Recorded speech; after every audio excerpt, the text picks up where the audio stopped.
Hello and welcome to your daily UPSC News Breakdown for April 17th. We're going to cut right through the noise and get you totally exam ready, and we're going to do it fast. So, are you feeling just a little bit buried under that mountain of daily current affairs? It's a huge challenge, I know. Every aspirant feels it. But hey, that's exactly why we're here. Here's our promise to you. We take every single critical headline and boil it down to just 2 high-impact bullet points. It's all about giving you the maximum amount of knowledge in the minimum amount of time. Simple as that. So here's our game plan for today. We'll speed through the top stories, breaking them down by GS paper, just like you'll see in the exam. Then, and this is crucial, we'll show you how to turn that news into a mains answer.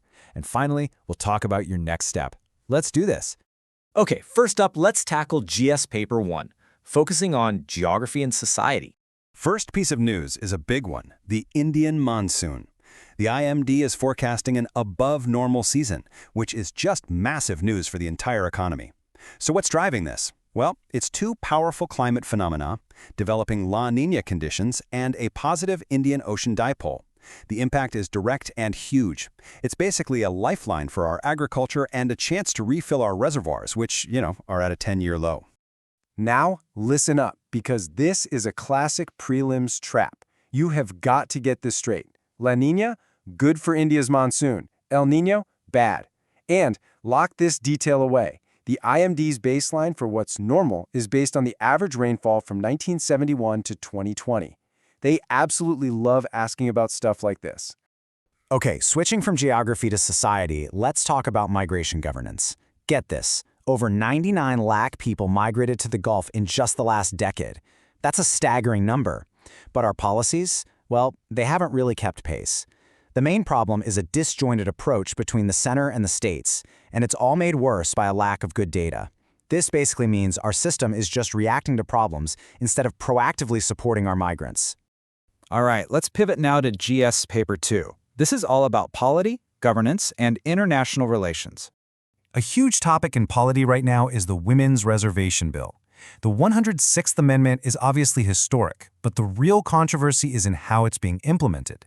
See, it's tied to the next census and the delimitation exercise. That's the redrawing of constituency maps. This has kicked off a massive debate about a Southern penalty, because states that did a great job controlling their population are now worried they might actually lose political representation. It's a huge federal challenge. And here is another absolutely critical prelims trap. This reservation, it's for the Lok Sabha and state assemblies only. It does not apply to the upper houses, so not the Rajya Sabha and not the state legislative councils. Don't get caught out on that one. Next up, the Uniform Civil Code. The Supreme Court recently talked about this, calling the UCC, which is under Article 44, a constitutional ambition. The real key takeaway from the court's observation is this: it's drawing a clear line between civil matters, things like marriage and inheritance, and essential religious practices. This suggests these civil issues aren't automatically protected under Article 25's right to religion. Now for a really important move for linguistic identity. Meghalaya's cabinet has officially made Khasi and Garo state languages. But the story doesn't end there. For the people of Meghalaya, the bigger prize is getting these languages included in the 8th schedule of the Constitution. That would give them full national status and recognition. And yep, you guessed it, another potential prelims question right here.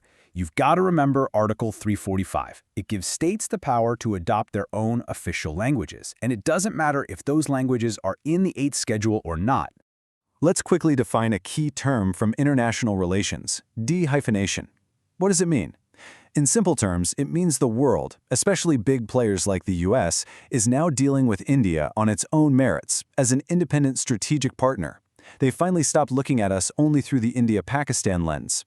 This is a perfect example of India's rising global stature. All right, on to our final news section for the day. GS Paper 3, which covers the exciting worlds of economy, technology, and security. In the economy, a pretty big challenge is brewing. The U.S. is cracking down on Russia's shadow fleet, that network of tankers they use to get around sanctions. Why does this matter to us? Well, it directly impacts India because we've become really reliant on that discounted Russian crude oil. So any disruption here is a direct threat to our import bill, to inflation, and to our overall economic stability. And this chart really drives the point home. Just look at that. A massive 39%. That's nearly 2/5 of all our crude oil imports have been coming from Russia. That's not just a statistic, that single slice represents billions of dollars in savings, and it's been a pillar of our energy security strategy recently. Now, on the tech front, some amendments to the IT rules are stirring up a lot of debate. The proposal for a government fact-check unit is being criticized because it could create a chilling effect on free speech. The main worry is that it effectively makes the government the final judge of what's true online. Plus, it could strip away the safe harbor protection, that's the legal shield that protects platforms from what their users post. And for our last prelims trap of the day, let's talk labor rights. Now, India has ratified most of the core ILO conventions, but, and this is a big but, it has not ratified two really crucial ones, number 87 on freedom of association and number 98 on the right to organize. And the reason for this is because of certain restrictions on government employees forming unions. Okay, we have covered all the essential news, but now, for the most important part, how do you actually turn all this information into a high-scoring mains answer? Let's break it down. Imagine seeing this question in your mains paper. It's taken directly from today's news. It's asking you to analyze the paradox created by linking women's reservation to delimitation. Now, this looks like a pretty tough analytical question, right? But the truth is, based on what we just went over, you already have all the tools you need to nail this answer. Here's exactly how you'd structure it. In your intro, define the 106th Amendment and explain its link to the census. For the body of your answer, you explain that core conflict, that demographic penalty we talked about. And then, for your conclusion, you suggest a balanced way forward, like maybe separating the quota from the delimitation process. See? Simple, structured, and super effective. So you've got the highlights, you've got a framework for your answers. What is the next logical step to really lock in this knowledge? If you're ready to really practice all 8 mains questions from today's news, and you want to get your hands on prelims MCQs and detailed notes, go ahead and download the complete PDF. Just scan the QR code on your screen or use the link in the description to join our Telegram channel. Keep up the amazing work, stay consistent, and I will see you in the next explainer.